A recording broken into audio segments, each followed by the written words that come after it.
Hey, welcome to the fine print, ladies and gentlemen. I am your host, Caleb Teskey, uh, coming at you with a little bit of a change up today. Another great guest, of course, because we always have great guests.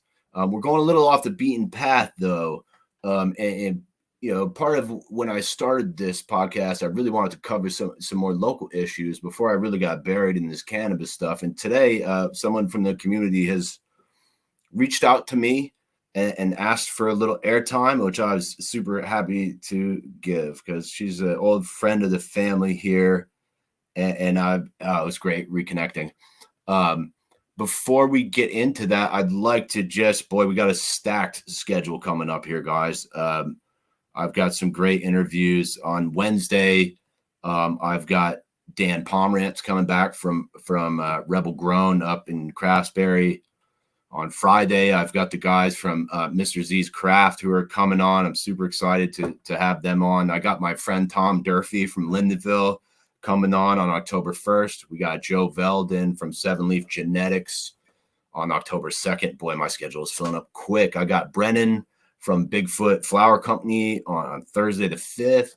We got John Rogers. I interviewed his dad last year. I'm super excited to have John on the show, see how their outdoor season has gone this year. Nate Liberty on the 11th. Boy, geez. Dr. Anna Schwabe on the 12th. Super excited to have Anna on the show. Follow up with my dude Alex Miller on the 15th, who was the whistleblower from True Leave.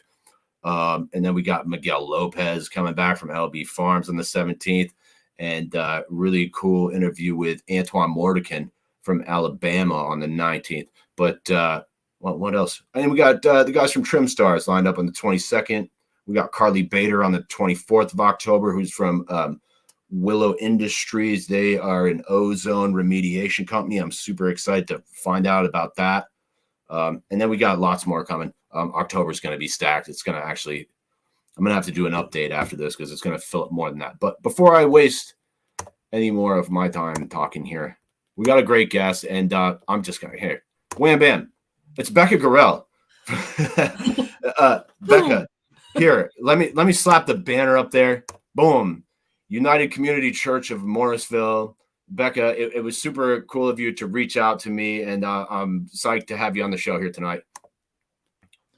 Well, thank you so much, Caleb, and thanks for being so open to perhaps a different kind of interview, and thanks to your viewers and subscribers for hearing about some different perspectives and different issues. I'm just glad to be here. I hope Siobhan's watching. I told her I was going to have you on the show, and she said, yeah, I'll watch it. All right. Well, hey, Siobhan. Yeah, cool. Yeah. I hope that we got 2 people watching. I hope she's one of them. All right. Before we get into anything serious, would you mind giving us a 5-minute life story? Sure. Well, as you said, we've known each other for a long time. Our families were friends growing up in the NEK, as we call it. I'm from Sutton, Vermont. Was where I grew up, and graduate of Linden Institute High School. So I'm a Vermonter, although I was not born in the state, and neither of my parents were. So I know that's like not a true Vermonter. I went to school in upstate New York and majored in philosophy and religion. Was initially interested in education, but felt a different call to help and teach in a different way. And then I got my master's degree in Boston at Boston University School of Theology. I've served churches in New York State, Castleton on Hudson, which is kind of outside Albany, and then in Montpelier, Vermont, Lebanon, New Hampshire, and back here to Morrisville, Vermont. And it's good to be back in Vermont. Married and divorced and remarried, and have 2 kids, one an adult now and in college, and one who's in 8th grade.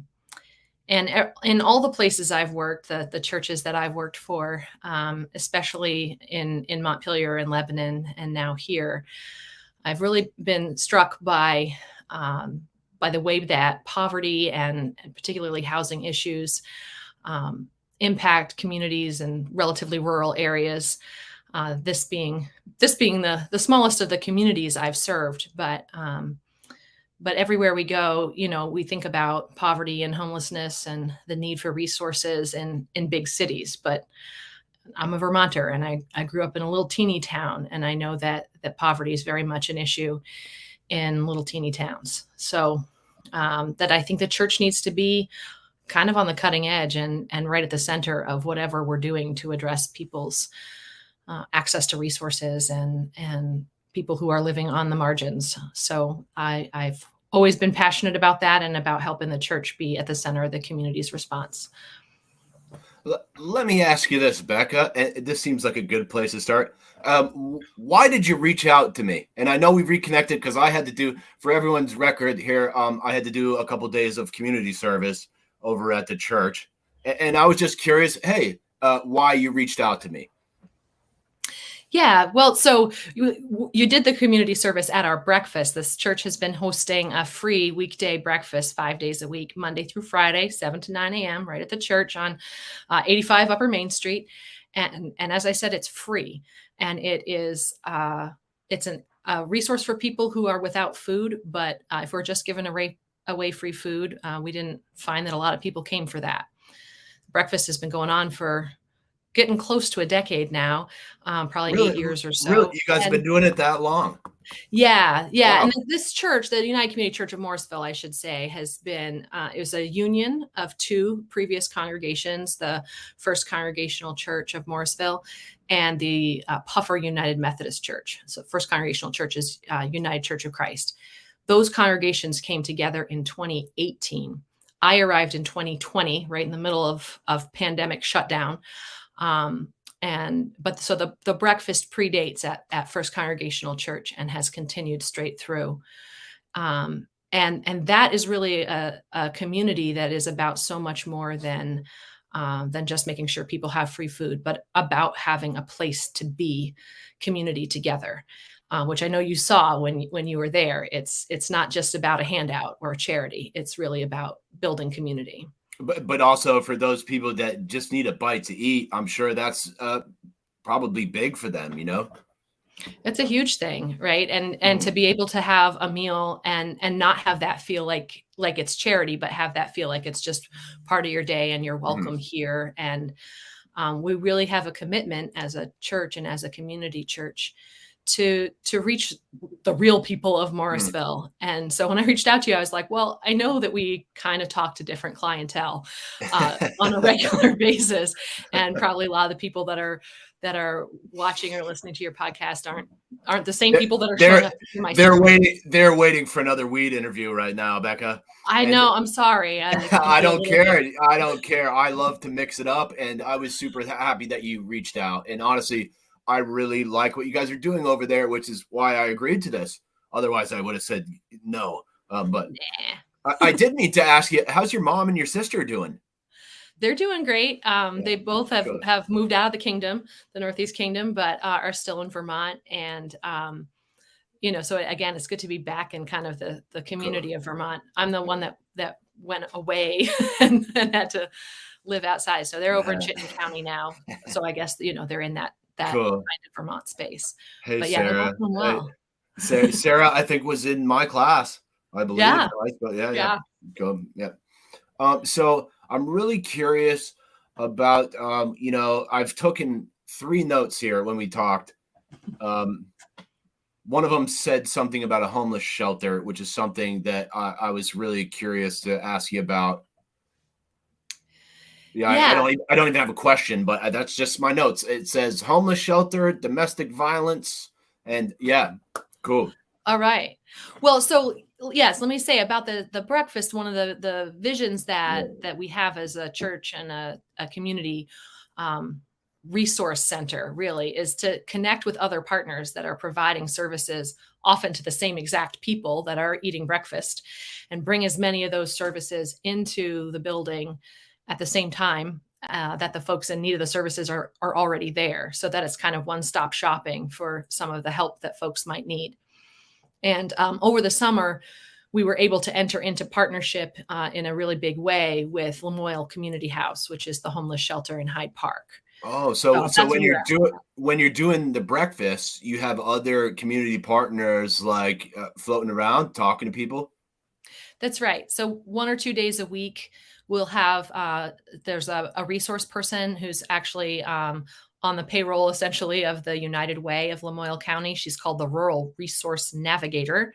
Hope no one has a speech impediment trying to say that because it's a lot of R's. But her name's Jessica, and she has community hours at a whole bunch of different places in the county. But as her title sort of suggests, she will sit with people the first probably many weeks she just came and sat and had breakfast or coffee and got to know folks. And once some relationship and trust was established, she can help people do all sorts of things, from apply for housing or sign up for benefits, or kind of figure out how to balance the different needs that they have against the different resources that are in the area and Yeah, really cool. navigate that. And for people that have never had to navigate those programs, it can be pretty tricky. It is. It's tremendously tricky. And quite often when someone has sort of fallen out of service in one part of, like, we might call the social safety net, right? If a person has fallen through the hole there, say they've lost their housing or they've had a major medical crisis and have bills that are just piled up. Once that one place kind of falls apart, then it's very easy for everything else to kind of feel like it just gets pulled right out from under you. Yeah, So those things do tend to snowball in a way that can get uncomfortable very quickly. exactly, exactly. And so we see a lot of folks at the breakfast, for example, are also clients of Lamoille County Mental Health, right? Because we know that mental health and poverty and housing and food access, like these things all go together. Mm. So another really important partner that we have is Lamoille Health Partners, our local doctor's office and clinic. They come once a week. They'll Oh, do simple medical care like blood pressure checks, and they can help people sign up for an that's appointment. cool. It's amazing, right? So, because again, healthcare and access to healthcare, rather than going to the emergency room that could cost you hundreds of dollars just to get something checked out, Mm. if we can do some preventative care and basic care, that can literally save lives and can also really help someone get something addressed that might have been a minor issue, but it becomes a major issue if you don't have a Mm. doctor to prescribe an antibiotic for a simple infection. Yeah, and I know even as part of my um, probation, they say, "Oh, you got to do 6 hours of counseling." Trying to find someone in Lamoille County who can provide those services, they're like, "We're booked about 6 months out." It's like, well, shit, I'll be off probation by then. Right. It's a Right. lot. And It or seems, through whatever crisis it is that someone's dealing yeah. with, you And, know? and to be fair, I don't think I was in a real crisis mode, but I was required by the state to have those services. And I'm guessing there's probably a lot of people in that same boat. And trying to find people who can get you in a timely fashion just seems really hard around here.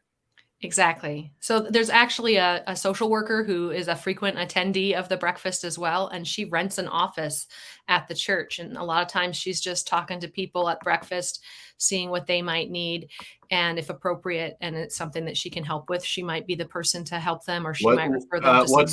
what's her name? Sorry to cut Her you name off. is her name is Donna Sherlaw, and you can look for her at breakfast, and I'm sure she'd be happy to chat with folks. Cool. And then we have a licensed therapist who's also going to start renting an office, and I don't know Hmm. her name, and she hasn't started yet. But That's again, cool. addressing mental health. Yeah, Yeah, and you guys have all that space over there. It's a beautiful building. You gave me a little walkthrough the other day. Boy, what a great space you have there. And I'd love to hear some of your plans. It sounded like the downstairs was kind of just sitting there, and you weren't sure what to do with it. I'd love to, like, if you could yeah. deck that place out, and you had an unlimited budget. What would your ideal vision be to use that space for? Yeah, so we have 2 floors, with we have a full kitchen, obviously, that we serve the breakfast and cook the breakfast right there on site, but there's actually a kitchenette in that basement space as well. And we have, kind of like some nicer meeting room space and some offices, like I said, that are being rented out. Of course, the dining room and a sanctuary. We actually have worship services too. That's one of the resources we offer. But my vision would be a building that is that is busy and booked all week long, and that there are different things happening out of these spaces through these partnerships that we have, and partnering with lots of organizations, so that there might be support groups, and there might be cooking classes, and there might be family classes or family gathering times. That big space in our basement is used relatively infrequently. I'd love to see it used more, but it's used for a supervised family visitation program, which is such a beautiful thing to be able to provide. We've got toys and stuff for kids to play with while they are able to meet with their family member that may have limited custody or contact for some reason or other. Yeah, so you have families that just meet there that have and this, I assume DCF will come maybe and supervise those visits. Yeah, whatever supervision is needed. The Easter Seals are the volunteer-based organization that sort of run that and manage it, but they make sure that they have whichever social workers or supports are needed. And from a church perspective, it runs itself. Like the thing is that hundreds of years ago, right, churches were some of the first properties established in most of our New England communities. We've got big pieces of property, big buildings, and these days, relatively small congregations. And it's like our feeling as a church is this should not go to waste. We have a wonderful location. We're very conveniently located right on Main Street in Morrisville. It's a beautiful spot. Yeah. It's a great spot. It's a big space. It's a little hard to maintain such a big space, and parts of the building, 200 plus years old. So, it takes upkeep and it takes care, but we don't want to lose that huge resource right at the heart of the community. And so, in my mind, the more hours it sits empty, the greater a loss that is for the whole community. And it's practically criminal in my mind to have people freezing to death or dying of heat stroke or hungry and in need of space. So if parts of it could be converted to housing or to day services, which kind of comes back around to working with Lamoille Community House and this vision that we would kind of partner together and offer some services. They would come in and offer the services to the same clients that they might see as overnight guests, but who are also breakfast guests. We saw this huge uptick when the hotel voucher program ran out earlier in the summer, right? Because people during COVID, they got hotel vouchers. But then that program ended. A lot of folks ended up back on the street and camping and tenting out in places that they then got flooded out of. And it goes on, right? So as we're caring for our neighbors without housing, that we could work together for not, the need is shelter overnight, sure, but there are other needs that folk who are unsheltered are seeking. So can we work together and partner in that? And I'm excited that Lamoille Community House is working with us, and we're working with them in that way. We have some funding through DCF to do that. Oh, I was going to say, are there any other state partners that you guys are working with that you'd care to shout out? Yeah. So the Department of Children and Families, which kind of eventually is layered in with some of the family visitation program, and locally, the Family Center of Lamoille County has a little connection to that program as well. And then, as I mentioned, they're part of this effort to reach more unsheltered Vermonters with connection through the shelter, through the church's breakfast program, and a lot of other resources. And right now, 'tis the season for your flu shot and other vaccines, including for monkeypox and hepatitis. And so we've got the Vermont Department of Health on alternating Wednesdays offering free vaccines. People under 65, because Medicaid has restrictions and rules about folk over 65. And once they have the COVID booster, they will offer that as well, again, to people under 65. So I don't know how many people over 65 are watching the podcast on YouTube, but if you are, talk to your doctor about what Medicaid coverage will be. But for everybody else, get that COVID booster, get the monkeypox vaccine, the hepatitis series, right? And like that, the hepatitis series is such a great example, because the woman from the Vermont Department of Health was so excited about this opportunity to come to breakfast. So you got to get more than one shot for hepatitis. Yeah, I got that. That's I got the proven. hepatitis vaccines. Yeah, yeah. And so if a person might be able to make the time or take the day off or whatever and get to a clinic one time. But if you have to come back in a month or 6 weeks or 8 weeks to get another shot. Yeah, whenever that follow-up is. Exactly. So this way, the Vermont Department of Health, she's like, oh, I can be right here. I know they'll be back for breakfast in a month or whatever, and offer the next shot in the series. Cool. Because again, one stop shopping without paying any money, which is really great. Cool. Yeah. So Department of Health helped out a little bit. All right. Yeah. And lots of local community partners, like I said, United Way, Capstone, and various folk around the community. So I want to rewind a little because I want to talk to you obviously a little bit about the religion end of this, and you mentioned about a dwindling following maybe, and I was curious to hear your thoughts on that because it seems like you've been involved in this in a while or for a while, and if that's something you've noticed, yeah, curious to hear your thoughts, Becca. Yeah, so I think back in way back in the formation of Christian community, church was, yes, a place for worship, but it was also a place where people got food and where people had some of their more basic needs met and lived together in community or assisted the poor and folk in the immediate vicinity. And we really lost a lot of that in what we might think of as the heyday of church and of Christendom. But that's been declining for a while. Church is no longer just a place, if all we think about is people come to worship for an hour on Sunday morning and maybe come to Christmas Eve service and that's it, and go home and maybe show up at a church building when they are getting married or getting buried, as we say. If we think of only that's not enough to justify and sustain an organization. Yeah, the marrying and the burying, it's right up there with the Christmas and the Easter folk, right? Yeah. Okay. So we really need to kind of re-envision. It's really, in my opinion, going back to the root and to the heart of what faith communities of all varieties used to be, which are also social service organizations. And as a matter of faith in a God who connects all people, the belief that all people are sacred, are of sacred worth, are beloved by God, and have innate dignity. And it's our job to care for each other. These are things that, for me, are a matter of faith. And so recapturing that, it's only been kind of exacerbated by the COVID pandemic and the isolation that we felt when we were all kept away from one another. Yeah. We really found that need for connection again. How did that affect you guys over there? Because I mean, you were right in the middle of that.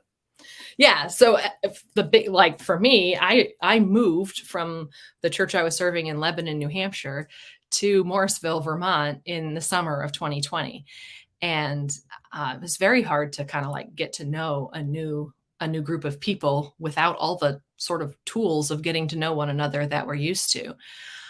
For the things like the breakfast, when we were completely shut down and told we're not allowed to gather together, we're not allowed to have congregate meals like the breakfast is, we tried offering the breakfast as a takeout meal only, and we get 5 people, 8 people on any given day. It wasn't even worth necessarily risking. And when I was there, it seemed more like 20, 30 people.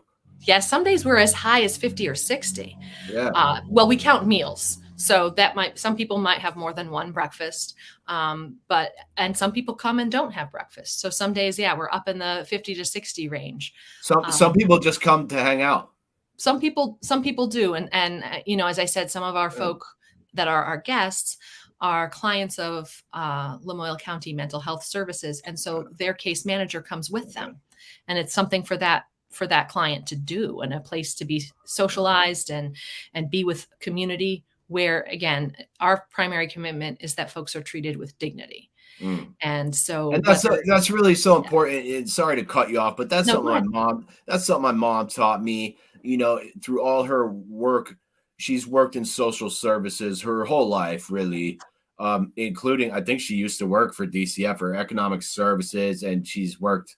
My aunt worked for Voc Rehab. So one thing that I really has been drilled into my head since I was a young kid was meeting people where they're at. Um, which I think is fair language, you know, and it took me a while to get that, but you know, some of these people just don't have access to basic services, and sometimes like a warm meal might be the best part of their day. Right. You know, that's such a huge service. And I want to ask you before I forget, because it sounded like you just got some grant money. Yeah. And that was one of the big things I wanted to touch on. Yeah. So, and kind of the reason I reached out to you was to help sort of spread the word about this, because this model that we're trying to create or to build up of, it's not just about giving people resources, but the resources people need with the dignity that they deserve, in partnership with all these organizations, using all the space whatever we've got, right? Again, this breakfast and all these resources, it's sustained on donations of, that shrinking population of a congregation that we were just talking about.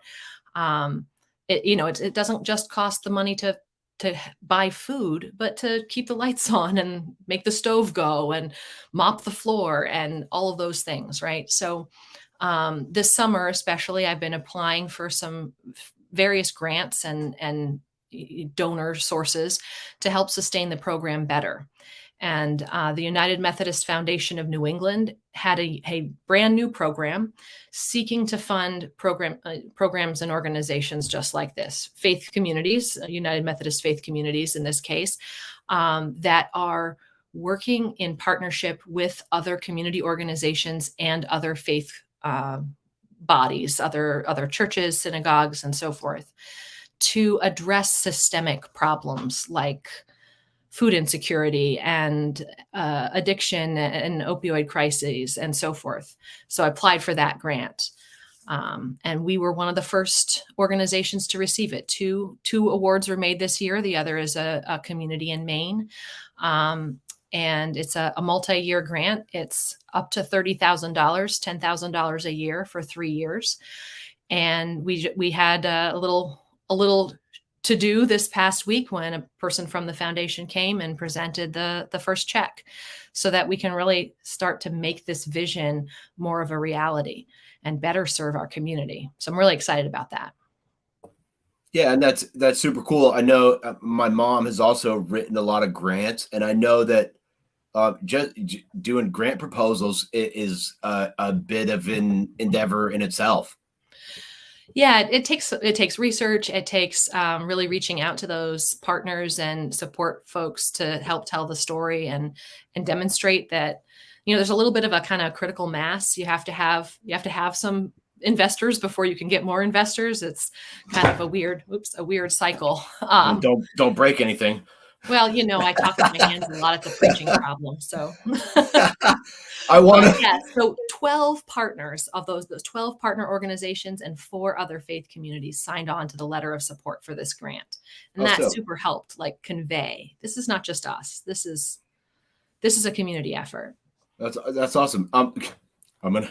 We got one comment, and I'm gonna read it because it's hilarious. It says, praise the Lord Jesus. Thank you. Prayer request marriage. Propose Debjit with Paramita. Please prayer marriage. Agree. Confirm.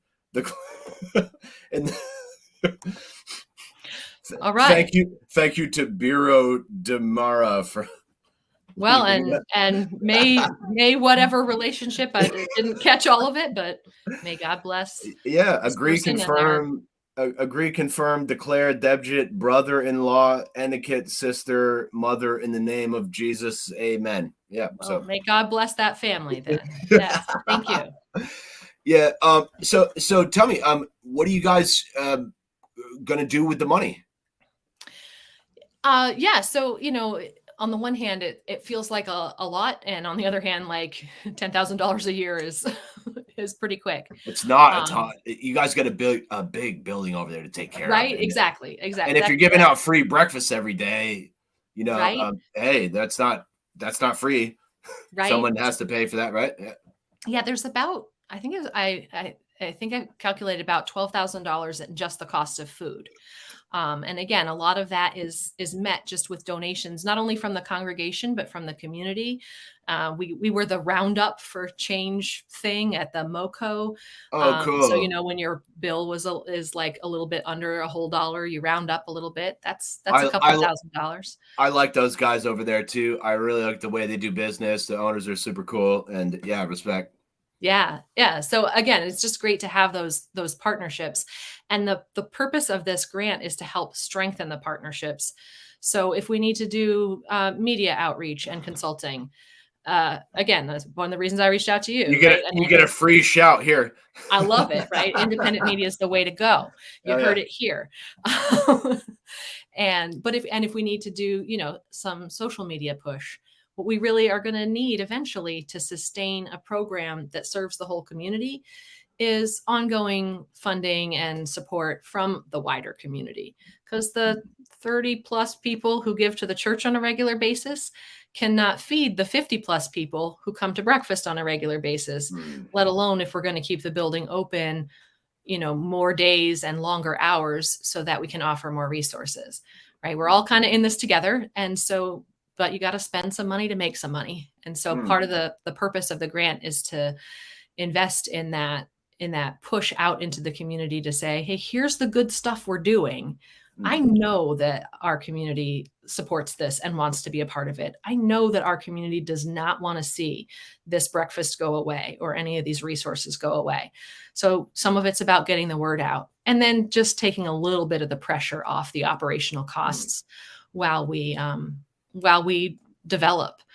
We've been talking about creating the community resource hub, as our sort of temporarily calling it anyway, as its own, incorporating it as its own entity separate from the church, to make really clear that while this is a matter of faith for us, we're not preaching Jesus. There's no pressure, and the breakfast and the resources are for people regardless of their faith affiliation, including no affiliation. Yeah, and that was cool. Separately incorporate. Yeah. I want to stop you there because that was cool because a couple of the folks that I grew up with really tried to push the religion very heavily on me, and I didn't like it. It felt like they were just kind of cramming it down my throat. And then I've had some other friends that are just like they seem to have that message of love and just acceptance for everyone, and that's what I really like. And I really, I never got that vibe when I walked into the church. I was like, I'm gonna do community service at a church, and I was like, shit.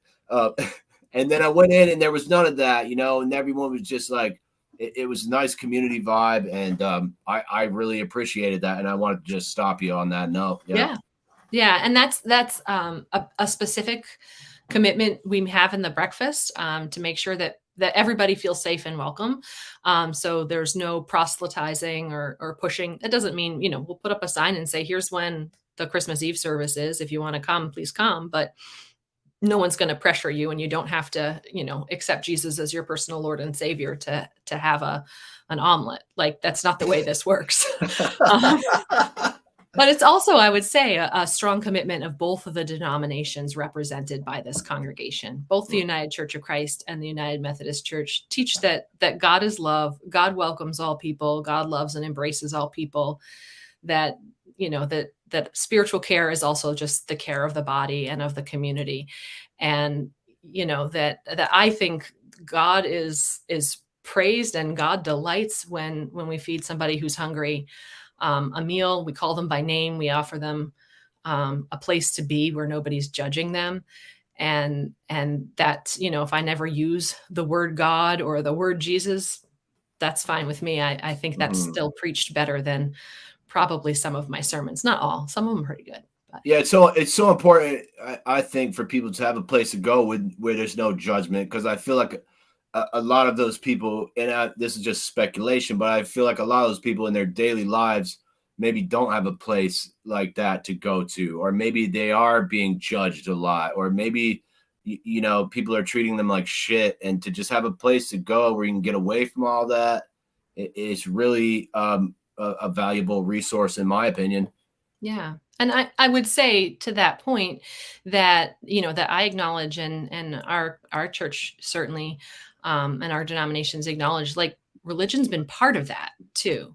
Like, the church has a history of harming people, of pushing people to the margins, of cutting people out. And, I consider myself part of the LGBTQ community, and have lots of family who are queer, along with myself. So, and one of our denominations has explicitly excluded queer people. So, we want to be not that kind of church. We want to be really clear that that is wrong, from the Crusades to the oppression of women, to the segregation within the church, to the exclusion of LGBTQ plus folks.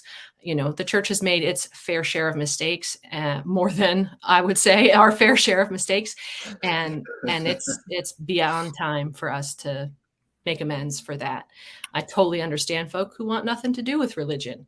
But maybe they want something to do with a community where they'll be supported and dignified, and we can start there. Yeah, and hey, I like that you're kind of putting a new spin on this, because I thought that's what religion was all about in the beginning, was love and support for the community and all that type of shit, bringing people together. And it would be great, and I'd love to see what you guys are doing there. The breakfast is super cool. It's really, it might seem like, I don't know, it's like a small thing, but that's so important. Some of my neighbors go to the breakfast down there almost every day, and for them, I bet that's huge, and it's really an important thing. And to do that, it's not cheap. And it's not easy, and you guys put the work in. And the people I worked with in the kitchen were super nice, man. They were like, "Do you also want an omelet?" Yeah, I want an omelet. They're good omelets. Yeah, some good omelets. I'm just saying, and they're made to order. Again, this goes back to the dignity piece, right? But those are all volunteers. Some from the congregation, from the church, some from just the community. Would think it's a great thing to do. But person comes in, you place your order, right? What do you want in your omelet? You don't like onions? It's no onions. It's not a soup kitchen. It's not a cafeteria line, but your food is brought to you on a real plate, with real silverware, and the person has taken down your name to. I know they write your name down on the little sheet. Note. I was like, damn, you guys are really doing this up proper. Yeah. White or wheat toast or cinnamon raisin, if you're lucky, and help yourself to coffee and juice and so on. So, and whatever goodies we've got, and sometimes we'll have donations of food. Last week we had some goodies that came over to us from the Jewish community of Greater Stowe, because they had a great event for Rosh Hashanah, and then brought the food that they had left, and we served it up at breakfast as just extra goodies, bagels. That's and nice. cheese and stuff. That's nice. Yeah, cool. Hell yeah. Am I allowed to say that? Hell yes. Yeah. We can get into my beliefs on the existence or non-existence of hell, perhaps another time. Yeah, well, it's nice to see that you guys are, even the Jewish community, you guys have that kind of relationship with, huh? Yeah, that's right. Yeah, and especially JCOGS and the interfaith partners down in Stowe were such a huge source of support and like logistical support back during the flooding here in Morrisville. We didn't have water that we could drink for about a week, but especially for the first couple of days, even if you boiled it, it wasn't safe to drink. And it really was the interfaith community and some of those community partnerships in Stowe where all was fine and where there's a little bit more of a financial base that a little bit, that they brought us water. They made connections with businesses and organizations, and so back in the summer we were receiving water from the Alchemist and Cold Hollow cider mill, especially those two organizations. Oh, the Alchemist. Yeah, no shit. Did you get some of the cans of the canned water back Nope. during the, oh my gosh, it has a little like hoppy taste to it, but it was very popular. And who else did you say? Cold Cold Hollow? Hollow Cider Mill. Yeah. So, I mean, Well, obviously, in order to brew beer or make cider, you need to have fresh water, right? And they have facilities to, and the Cold Hollow works also with Stowe Cider Company.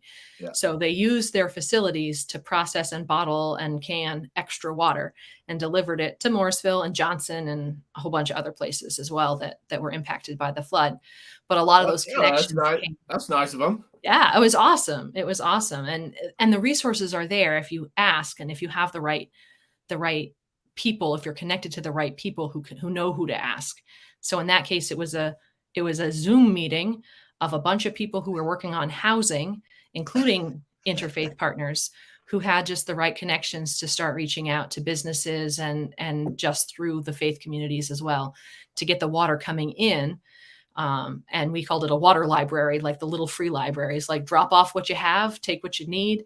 And that was a huge part of how we were able to keep Morrisville hydrated. Yeah, And so, we saw the shutdown. I actually yeah, drove around taking some videos of the flooding when that was happening, and we made sure we stocked up on water because I could see it coming up, and we bought a bunch of big jugs. And my buddy has a spring up the road, which is really nice, but not everybody has access to a fresh spring in right. Vermont where they could just go fill their water. So that, hey, Or a car where they can lug gallons and gallons of water around. So we had, a lot of people who come to breakfast don't have vehicles or have a bike. And so tried to send people home with water. And one of the guys that like works around the church, he does our lawn and stuff like that. He has a little cart on the back of his bike. So he was delivering my son, the eighth grader was just carrying water to people nearby who, might not be able to transport it themselves. So, that's the awesome. spirit, right? We've got to do this together. Bringing water to people. That is the spirit. Yes. Right. It's the foundation of all life on the planet as we know it, from what I understand. Kind of important. Yeah. Well, yeah, we'll leave God out of it. I don't know if he invented water, but yeah, everybody needs clean water to drink, and having that in those like circumstances, I'm amazed they even got it here from Stowe. I'm surprised none of those roads were flooded out down there on Route 100 coming over. Right. Yeah. They're interesting kind of macro geoeconomic politics at play, I'm sure, about which roads are more susceptible to flooding, right? And which communities are more resilient. Well, we went over to Hardwick, and Hardwick, the bridge right there just totally washed out by the gas station on the three-way corner. And boy, on that motel that was along the river. Oh, the motel.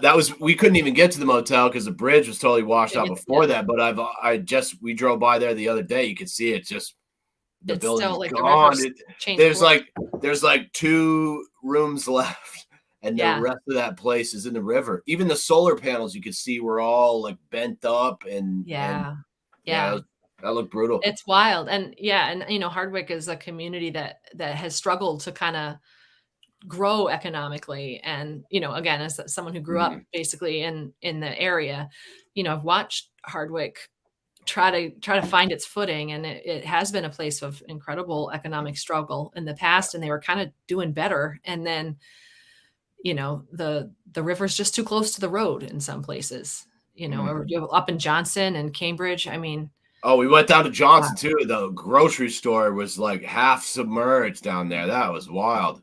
Yeah.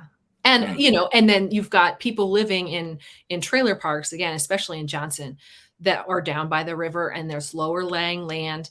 And, we see the same thing. I mean, you can go all the way back to like Hurricane Katrina and New Orleans, and the people that are living in the places that are going to be most impacted by climate change and natural disaster are the people without as many resources to begin with.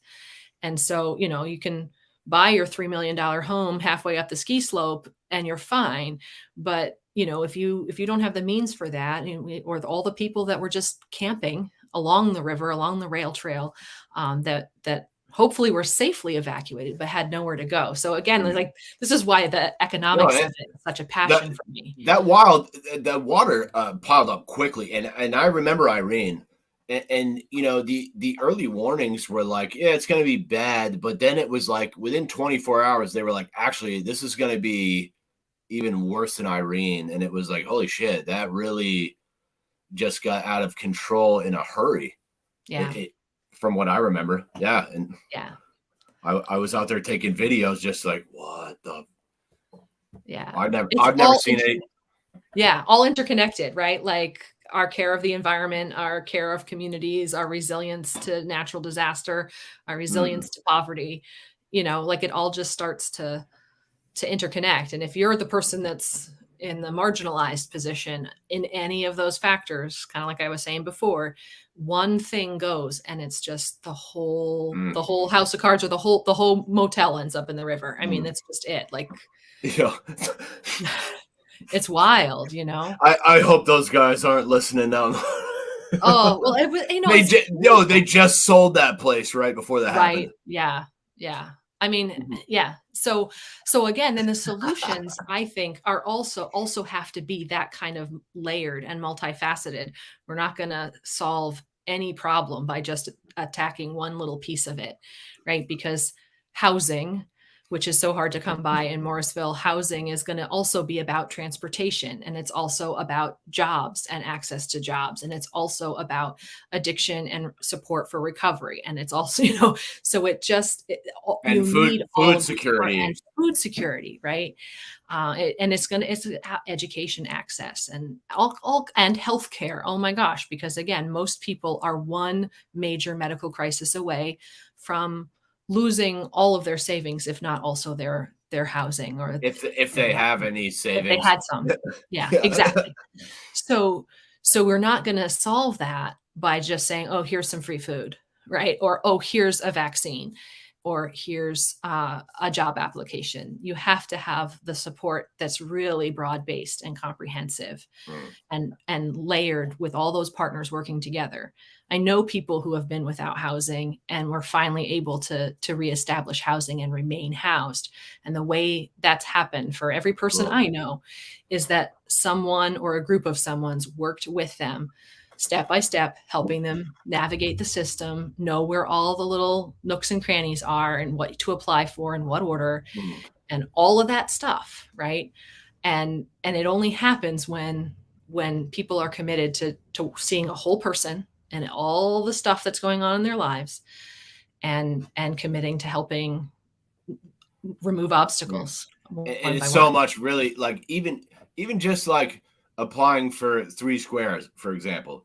If you went through that on your own at first, boy, it's a little long. It could take you a while. The housing applications and stuff like that get even way more extensive, and that could be pretty overwhelming for somebody that just, you know, or people that like aren't great at writing or spelling or things of that nature. You know, it could be overwhelming. It was a little overwhelming for me. I've had to do some of these programs, and sometimes it's just like, wow, this is a lot here.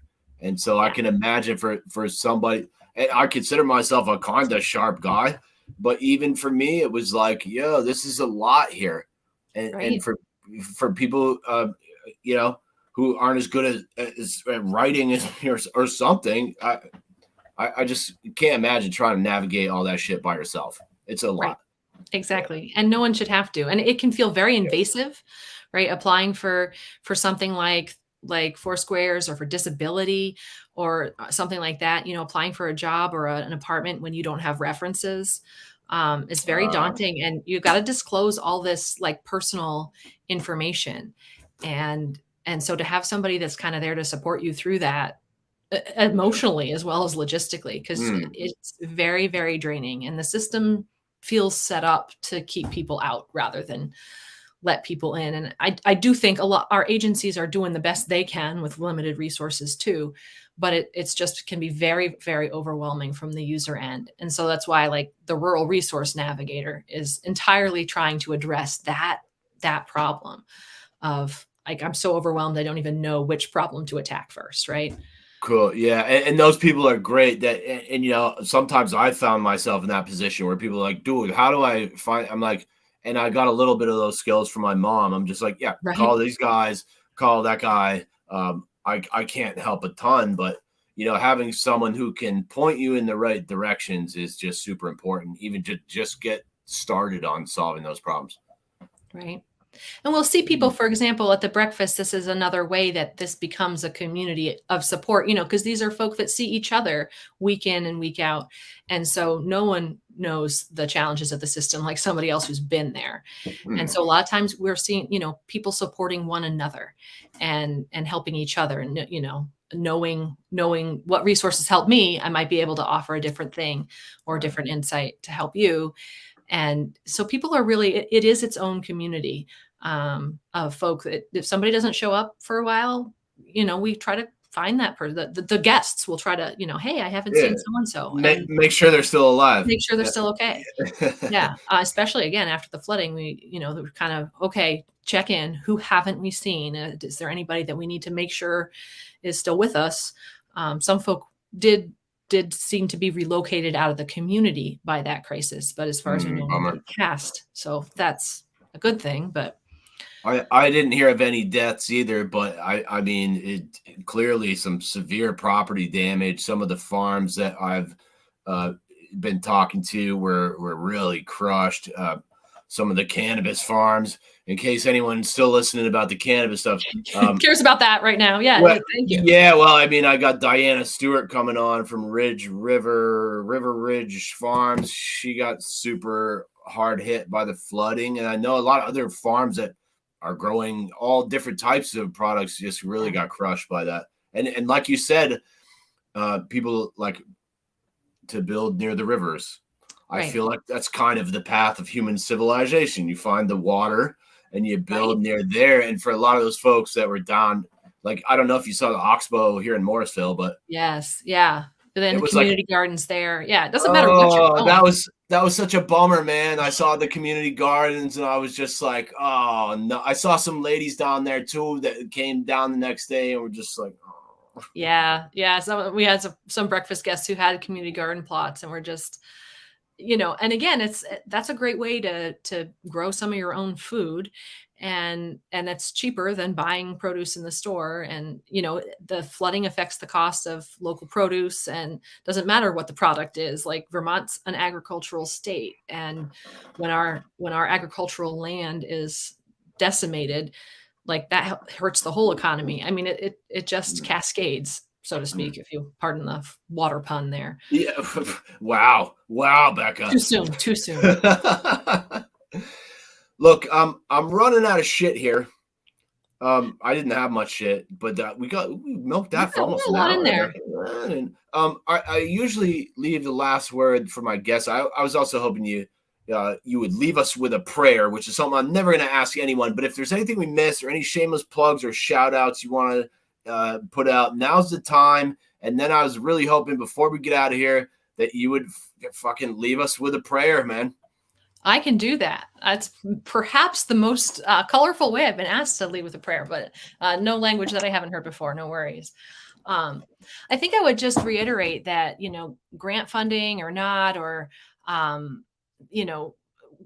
what folks need is really what we're hoping to be able to offer. So we want to hear from people what you need most, because this is a program where we're trying to use the resource, as I said, that we have at our disposal as this organization. We're short on volunteers, but we're big on space and building, and we can host a lot. So how we can best help the folks who are in the greatest need. And so if people want to share that, share it with you in the comments, and I'm sure you'll tell me later. But come on by and get a meal or a vaccine or whatever you need, and let us know how this particular space could best serve the community, because that's really what we're trying to do. And if you're looking for a place to volunteer or donate or give that really gives back to the community and does well, hopefully you'll check out what we're trying to do at United Community Church of Morrisville, and offering the greatest resources we have and we can. Because that's what it's all for. Here's my mom. It said, Caleb can volunteer for a day. Hi, Sue. Good to see you. Cool. I had to slap that one up there. Yeah. There you go. Right. And Mom, thanks for tuning in. Mom's always been super supportive of everything I'm doing here. Yeah. Moms are the best. You got to have that. Right. Again, community support is where it's at, and we're all in it together. So yeah, and I'm sure she appreciates that message, because that's what she's been doing her whole fucking life, and she's very good at it. And it took me a while to sort of appreciate all the outreach she did. But boy, oh boy, they built a skate park up there at the Outing Club in Lindenville, and yeah, the kingdom's changed some since I was there, which is great. I mean, all in good ways, I like to think she had a little hand in that. Cool. Absolutely. Cool. And I'm gonna check out, but I'm really hoping you're gonna leave us with the prayer, and then I'm gonna sign off. And it's been a pleasure speaking with you, Becca. Thank you for reaching out. And this was fascinating. Yeah, well, thank you so much, Caleb, and thanks hopefully to your viewers for sticking with us and hearing about some other local issues, especially around poverty and resourcing, which is just dear to my heart and so important, I think, and interconnected with all of our rights and our access to resourcing. So, like I kind of indicated, and you hopefully have picked up, like I'm not like most of the other pastors, perhaps, that people have seen. You're not going to get any Joel Osteen prayers or thank you. Or sweet baby Jesus in the manger prayers. But I do believe that there is a something, there is a higher power, there's a spirit of love, of life, that fills all things, not just people, but like all of creation and all of the world, all of the universe. There's some positive energy out there that I really believe connects us all. And my word for that is God, but I know other people have other words for it. And that works for me too. So if you think there's something out there and you think there's a spirit of goodness out there, I invite you to just feel that. And I want to talk into that spirit and that space and say, thank you, what I would call God. Thank you, God, for this community and for the gift of knowing how we are connected to each other. And we really do need one another. And we really do need to remember that we are all children of one creation, of one world. We do nothing in a vacuum, and we do nothing on our own, but we support one another, and we see the good and the sacred in one another. So help us to continue to see that, and help us to continue to serve into and to give of ourselves into kind of the one great love that connects all of us. May that spirit that connects us, our communities, our state, our world, bless us with that love and abundance and awareness, so that we can continue to serve you, Spirit, by serving one another and by helping one another. I pray to the God of my understanding. Amen. Fucking amen. Yo. Amen. That's a great note to leave it on. Thanks you so much, Becca. I'm your host, Caleb Teskey, reminding you that the devil's in the details, and the details are in the fine print. Thank you so much. That is fantastic.